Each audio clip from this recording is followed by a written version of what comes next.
Do you advise them to go to seminary, or were you like, I don't know? I don't know. Maybe. I mean, clearly the standards are low, so like you got I mean, you're seeing who they're putting out, right? that. No, but I said, yeah, I don't know, go visit it, check it out. I don't even know why I was talking about this. What was I talking about? Oh, No, yeah, you came really excited about it. right. Because then at the end of the conversation, I was like, "Well, is that to answer all your questions or whatever?" Yeah. And then he's like, "Well, I got one other." He's like, "So when do you get to finish? When do you get to finish Mark? Huh?" You didn't tell me you were talking to Rick. It's like, hey, Ricky boy. Yeah. Are we on Spotify? Yeah. Oh, okay. Well, see, I was just always talking about Rick on YouTube. Uh, there Okay. might be a Ricardo over on Spotify. I guess I don't know. Right? A lot of places to go with that. All of them, all of Oh, them are me. yeah. Oh, man. Now a district president is He's he, name dropping. he can, First, I talked to Rick, and I talked to a district then president. I Who have talked you to talked to, then I Goodman? talked to Ricardo. Listen, Maxwell can List. wait. We got Okay, something more important to do. that's fair. I'm gonna also not let my dog Goob outside right now. Oh, that's a We're good doing, name drop right yeah. there. Goob. Listen, he does his best. He's just not too smart, especially after he got hit by that car. Did Um, he get hit by a car? he got hit by a car. It was terrifying. No, like Ah, at 70 miles an hour, like in the on the highway right outside the house. No, it was this horrible thing, and like I thought I was gonna have to old yeller him because I called the vet, and we live in rural Iowa, right. and the vet was out seeing a cow because we live in rural Iowa, and so Cow's we had more to wait. And I important was than like, Goob. I don't know if he's gonna make it, and like my kids are crying, and I'm like trying to hold it together, and Goob's in the back of my truck, just miserable, and so the vet gets back, and we rush to the vet, and I carry Goob up like road rashed and bloody and everything. And I was like, and I set him down so I can open the door, and he stands up and he starts walking around in the vet, like exploring all the vet smells. And like, I don't even understand. Like Seriously. he had an enlarged spleen, but he caught it on the dome at 70 miles an hour. Like he bounced. Um, He's just fine. he's he's got real bad anxiety now, but otherwise he's fine. And like honestly, I can relate to real bad anxiety. So he's like Uh, more my dog now. but I had a dog when I was a kid who got hit by a car. Yeah, bumper, right, boom, head, Oh, lost I his thought eye. that was his name. I felt really bad. Bumper. I thought you named the dog Bumper. Oh, self-fulfilling Apologies. prophecy there, I apologize. dummy. That'd be like calling your dog Yeller. Oh, we can't do that. Yeah. Ah, You don't telegraph that stuff that much, yeah. no, he lost his eye. Then they got real aggressive. So we did have to old Yeller him. It's got real depressing. Yeah. Then, then the day after, Sorry. my parents got me a new dog, and everything was fine. You didn't even wait like 3 days. Nah, this is the next day. Eh, it's okay. Yeah, we did that after Zeke had a lizard, my son, and he named it after himself. He named it Zeke Jr. And like you knew this was going to go bad. Lizards don't have a long life expectancy. They don't, especially when the power goes out in a blizzard. Uh, Oh yeah, you're done. You're done, lizard. Cold-blooded animals. The last thing before we get going, we had a real cool lizard store. It was like like the $5 lizards that you'd get at PetSmart or whatever. And when we moved from Albuquerque to here, we had a terrarium, and the three of the kids each got one. It was really cool. But man, you go buy stupid crickets; it costs money, every man. 2 days, yeah. Right? It's dumb. It's like I'm not going to get another terrarium and learn how to raise crickets. Like these are stupid lizards, right? This is a pyramid scheme. Right. It really Lizards are is. perpetuated by big cricket. Right. And yeah, it So just so I found online is like Amazon. You could get like these little mealworms, right? And you Mm, keep them in the fridge forever. You get like 1,000 of them, and then you you've just told put me this story. you Go on. drop the mealworms in. And so and we did it for like 3 months. It was working. Then all of a sudden, like we see a dead lizard. It's like, well, lizards die, you know. And what happened was one of the mealworms went all cocoon and turned into whatever bug it was, and ate its way out from the inside. And there was this big hole in the lizard. Right? It's like, oh man, that is a super bug. That is awesome. I hope you talked to your friend about why we didn't finish Mark because we were talking about this stuff. Oh, he'll hear it sometime in 2027 when we put Ricardo's going this to be out. so disappointed in Right. us. Thought you named your dog Bumper. All right, so we are in Mark chapter That'd 14. be great. Finally getting to the stuff, I suppose. Can I read it, or do we have any more like childhood trauma to share? Yeah, I'm good. All right. Burnt my hand Uh, once on the stove. That's about it. Whole hand, just put it right on the stove. was it that like up high, down low, too hot? Yeah, I wasn't smart. Anyways, let's go. Let's go. Let's move on. It was now 2 days before the Passover at the Feast of the Unleavened Bread, and the chief priests and the scribes were seeking how to arrest him, being Jesus, by stealth and kill him. For they said, not during the feast, lest there be an uproar from the people. And while he was at Bethany in the house of Simon the leper, as he was reclining at the table, a woman came with an alabaster flask of ointment and pure nard, very costly, and she broke the flask and poured it over his head. And there were some who said to themselves indignantly, why was the ointment wasted like that? For this ointment could have been sold for more than 300 denarii and given to the poor. And they scolded her. But Jesus said, leave her alone. Why do you trouble her? She has done a beautiful thing to me. For you will always have the poor with you. Whenever you want, you can do good for them, but you will not always have me. She has done what she could. She has even anointed my body beforehand for burial. And truly I say to you, whatever the gospel is proclaimed in the whole world, what she has done will be told in memory of her. This is the word of the Lord. Thanks be Thanks to be God. to God. Yeah. All right. So we're in Holy Week, Yeah. 2 days before the Passover. So this is probably what, Tuesday of Holy Week. Is Mhm. are we all safe to say that? Yeah. Well, happy. Um, I mean, not happy. Like, did you read this? Did I did. um, no, that's a safe bet, right? That this happened. So, all right. Uh, so where do you want to start with this? The fact that the chief priests and the scribes are still seeking out how to pull this off. I think it's the way. There's some wisdom in this. It's one of those things that's kind of helped at least me sort through how to sort of be a pastor, even a Christian in a lot of ways in life. And that is this question of like, if something needs to be done in darkness, is it good or is it bad? There's this sort of question that our Lord would ask: what is light to do with darkness? And it helps us sort of parse these things. For Christians, like we shine light on everything, and the things that are dark will flee, and the things that are light will reflect the light. But if the scribes and the Pharisees are so sure that they're doing God this favor, the simple fact that they know they need to do this secretly and by stealth sort of speaks volumes. Yeah, but I mean, this has been their way since the very beginning, especially with the Gospel of Mark, where you Mhm. see them at odds with Jesus right away. I want to say it was within the first couple chapters, at least how Mark will explain it, where he'll tell us that the scribes and Pharisees are they're looking for a way to end him, to destroy him. So much so, I think it's all back in chapter 3, where they're it seems like they, and we talked about this, 2 years ago, when they seemed like they planted this guy with the withered hand in the Yeah. synagogue, right, to see if he would Jesus would heal him on the Sabbath. And then Jesus talks about this.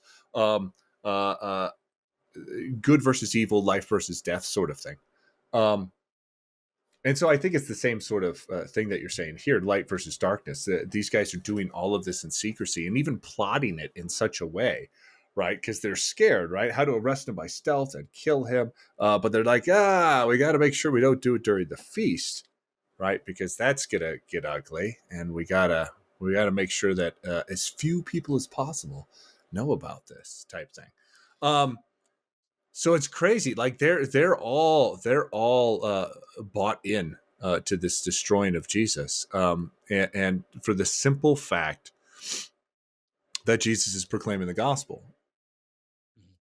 I mean, again, I think the whole issue with them is there Jesus is taking away from, yes, their specific positions of authority that they've turned and screwed up, even though those offices were officially initially good or could have been good.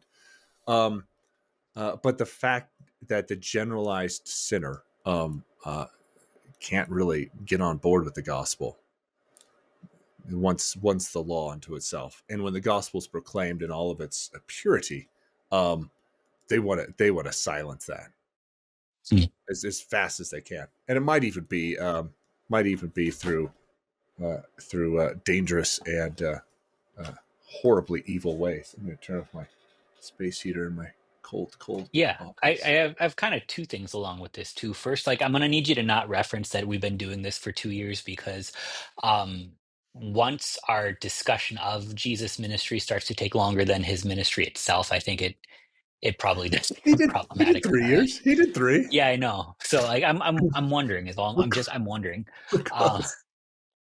there's something else that is happening here. The people have an incredibly high regard for a feast that will it's about Jesus, and Jesus has nothing to do with it, but the people still have such a high regard for it. And that's a Which common people are thing you today talking too. about? Huh? Which There will be an people are you talking uproar about? from the people, is what it says. If we kill him during the feast, there will be an uproar during from the people. Do you think I that wonder. do you think that people are having this oh, we can't persecute and kill somebody during the On feast, or Christmas, no, but we like can't afterwards. persecute and kill Jesus? Where do you think they're going? I I think. think it's the people are so enamored with Jesus. Mhm. They'll also be the fanatics is the wrong word. The individuals like on Christmas, how dare you? Like commute Yeah. the guy's sentence until the 26th, right? So we could Then then let's get back to it. right. Yeah. Charity is Wait over. until the right until the Feast of the Holy Innocents. That makes more sense. We could do it on that day. I think though that there is a trick of the devil to try and divorce Jesus from the places where he works, from the times where he works. And so in the same way, I think that you're right that a large part of this is that there's a tremendous momentum still rolling in from the miracles, from the triumphal entry, from all of these things. Right. But yeah, there I think is, if you're going to see the devil at work during Holy Week, and you sort of have to, um, spiritually speaking, one of the great attacks will always be the places and the times where God sets aside something that gives his gifts.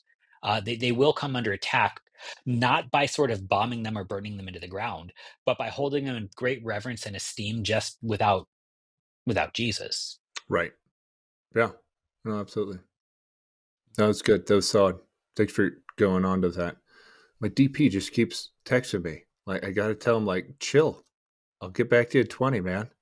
I didn't talk to Google. I'm not talking to you. Um, I know I talked to Google. I picked up for Google. I cannot believe you did that. Um, I don't know why. I still have this frame of reference of you in my mind that has like standards and whatnot. But instead of that, I've never had that. Like, where are you getting that frame of I don't. reference? Not the seminary, that's for sure. It just lets me have a better time whenever I'm shocked at your behavior, I That's fair. suppose. That's fair. All right. So That's fair. what about what about the gal pouring the flask of ointment, anointing Jesus? What do you got there? Well, no, I mean this. It's interesting, and I don't know how to rectify some of these because reading the commentary, I'm sure you kind of looked at this the same, right? Is it Matthew that references something similar happens? Hmm. Um, but it happens at Lazarus' house, and it's Mary who does it, and It's the feet but it's the and feet and references doing it with her hair. And this seems to be, and that was 6 days before the Passover. This is two.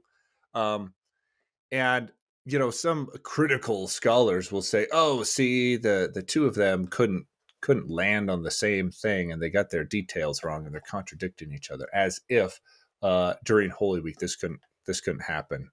Could be more two than people. right, more Yeah. than once, right, happening.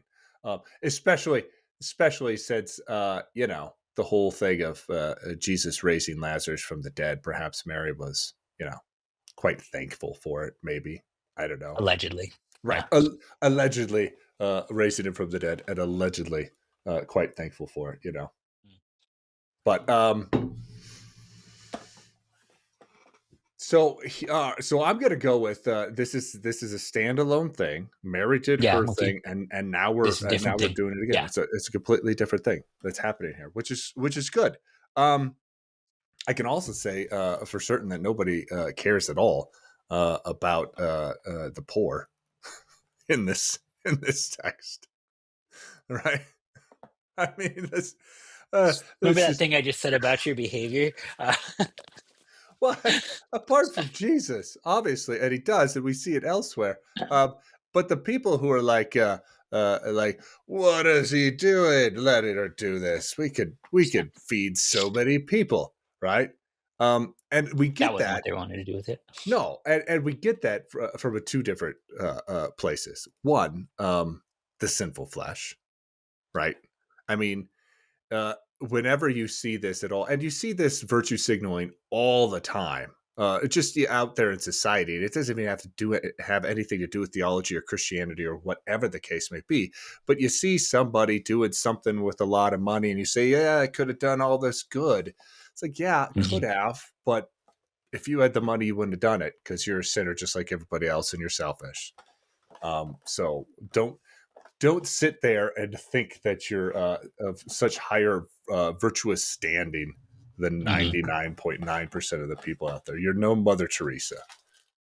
So you're saying, like, I can't complain how you spend your money not charitably enough when I think if I had your money, I'd buy so many records and yeah, that's bad. I'm with you there. Right, right. Um, And Jesus knows this, but the way that he talks about this, right? Because everybody's like, "Rah," and he's like, "Hey guys, like you're always going to have the poor with you," and that's a real state. I think he's saying two things here. You're always going to have the poor with you, which is a real statement. He's like, but I'm here for 2 more days, right? And it seems as if this woman knows a little bit something more than you do, almost as yeah, if she might have been listening to me when I've been talking, a couple different but times about my death. quite explicitly Right, dying and rising from the right, grave. right. And she kind of maybe even put two and two together. It's like, maybe this time is the time right now, and he's gonna end up dead in a couple days. Maybe I should do something about this. Um, so not only is there that, but Jesus also puts in that small little thing like yeah, you could give to the poor whenever you want to, right? Yeah, Nothing's stopping you. Like go and sell your own bottle of nard tonight and give it away to the poor. I'm fine with that, but you're not going to do it, are you, right. Rick? So and there's this, but there's also we sort of separate those two sentences by Jesus into two parts. Like the poor you will always have with you, but me, I am only here for a little while. And we try and make two different religions out of it. And it's usually like whenever somebody takes two things that Jesus gives and sets them against each other, it's always because they're trying to get out of one. Right. And so like the poor you will always have with you. That doesn't mean don't worry about the poor. No, Like it doesn't mean like, well, since you can't solve the problem, like don't do anything about it. that's not what Um, Jesus is saying. Yeah. he's not. And in the same way, what he is saying is there's going to be a time until that last great day when sin is going to abound in this world. Strive against it, love each other, have compassion. But the ultimate thing that's going to rescue you from sin, death, and the power of the devil is not nard, however expensive it may be. It is not solving the world's problems and creating a utopia. It's the death and resurrection of Jesus. And so every other time actually it becomes a good thing to care for the poor. Paul raises money for the saints in different cities. This is a thing that Christians have done since, Right. well, you see it in Acts. But the reason that we do this is because we actually don't say once we solve poverty everything will be fine, but rather you are worth the death of God, you're probably also worth a sandwich. Yeah. And I think that's probably the best way to look at it, and how we simple fallen people should look at Hmm. it. but don't, but should. No, because like, well, there's what do you do with insurmountable problems though? Because like it's not just the sinful flesh. I think it's the hopelessness that comes with it too. Like I get lazy and I get selfish, but I think more than just as much of those things as I get hopeless of those things you can't fix. It gets so easy to become despondent. They call this the sin of sloth, the sin of Acadia. Sloth is not lazy. Sloth is so hopeless. Like why even bother? Sloth is Right. depression. And like when you're looking at these things that you do believe are problems, not like who cares about the poor, but like what do you do when you actually spend time around people who suffer from all of the stuff that comes along with homelessness and you can't fix it and like you can pour all of your time and all of your energy into it and still see the same problems elsewhere. Like how do you look at a world that you can't fix? How do you look at problems that you can't fix in yourself and still have something to hold on to? I think this actually speaks to that too. No, I think that's wonderful, right? Because you're not you're you're gonna end up apart from Christ and his death and resurrection, which is what Jesus is pointing to here, and what he's saying this woman's actually pointing to. Apart from that, then you're always going to turn into works righteousness or complete and utter despair, because it is I can't fix it. Who Mhm. I'm not even going to try. Why lift a finger? Like you said, despondency. Yeah. Um, or it's no, we just haven't figured it out yet, the right Mhm. way to fix it all. And like you said, the hope is once we do figure that out, then we've made the utopia. Then we've done what's called.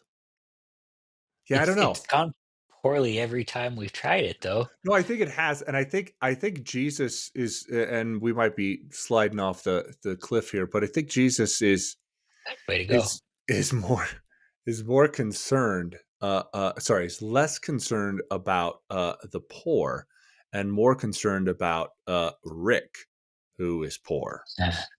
Right. So Mm. these guys are, I think, probably just thinking about and trying to again virtue signal about their desire to help the poor as an abstract idea out there, right? As opposed I love to that. Yeah. nah, get the sandwich for Rick because he's hungry, right? Problems with abstract ideas can be weaponized so much easier. But yeah, I think this is also why that woman is remembered the way that she is, because she actually goes to the solution for Rick, who is poor. Um, you're about to die for all the world. This is the thing I need to hang on to because I can't fix all the other stuff. Yeah, yeah, absolutely. And she does it. I mean, she does it in a way. And again, it seems as if she's doing something really odd, and I think everybody is seeing it as something that is really odd, because this you just don't do this. I mean, in that culture, you would anoint travelers and friends for and dinner guests and stuff. But you're not dropping a bottle of nard on somebody just out of nowhere that costs a year's worth of wages. Right. This is substantially more than Judas betrayed Jesus for. Right. Right. So it what she is doing is an oddity. Um and so I think she is doing something very specific, and Jesus will say so. And I don't think Jesus is saying in retrospect, she anointed me, and oh, by the way, it's just coincidental that I'm going to need to be buried soon, right? Right. Um, I don't think that's what Jesus is saying here. I think Jesus is actually speaking to the point of, um, no. She understands what's about to happen, and she's 100%. she's she's actively doing something about that. Anointing my She's body for clinging to burial. it in hope. She's Yeah. clinging to it in hope, absolutely, because Right. that's going to happen, and that's why. Um, and again, the language is here is wherever the gospel is proclaimed, right? Mhm. Because it's part that the death and resurrection of Jesus is part of is the gospel, right? Right. It's not as, hey, whenever somebody tells the story about that time when we were at Mhm. what's his name's house. No, no, no. It's good. it's going to be whatever the gospel is proclaimed. She is going to be an example of someone who clung to the hope and promise that he was the Messiah and was about to literally do what he promised he would do in order to deal with the fallen world that we're in. This is the right remembrance of the saints too.